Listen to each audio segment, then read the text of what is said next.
2024 వరకు 16 రోజుల వసంత నవరాత్రులు మరియు బ్రహ్మోత్సవాలు కూడా వీటి తర్వాత ఉంటుంది కాబట్టి అన్ని కార్యక్రమాలకు సంబంధించి ఆ రోజులు నిలుపుదల చేయబడతాయి. శాంతి కళ్యాణం కూడా 19వ తారీఖు నుంచి 27 వరకు మాత్రమే శాంతి కళ్యాణాన్ని నిలుపుదల చేయడం జరుగుతుంది. మరి ఉగాది పండుగను పురస్కరించుకొని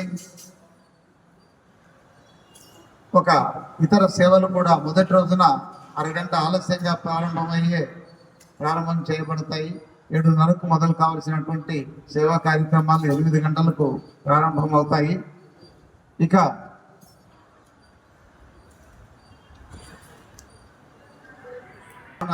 మంగళవారం శుద్ధ చైత్ర నవమి, కానీ అష్టమి రోజు మనకు ఆంజనేయ స్వామి వారికి, అలాగే మనకు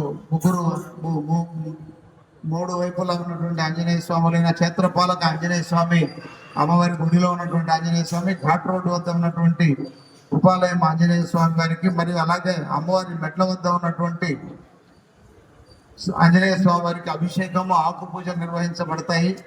ఆ రోజు మంగళవారం కూడా కావడం, శ్రీరామనవమికి ఒకరోజు ముందు కాబట్టి ఆంజనేయ స్వామి వారు ఈ మధ్యనే మనకు బంగారు తొడుగును ఏర్పాటు చేయడం జరిగింది.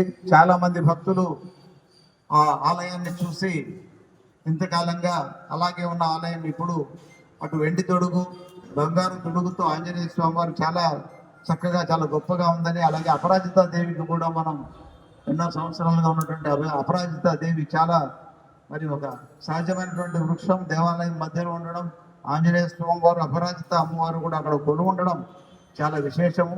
ఇంద్రకీలాద్రి ఒక విశేషం. అటువంటి చోట ఇటువంటి ఇంకా ఎన్నో గొప్ప గొప్ప విషయాలు మరి మనం చూస్తున్నాం. అలాంటిది అమ్మవారు మనకు అవకాశం ఇచ్చారు.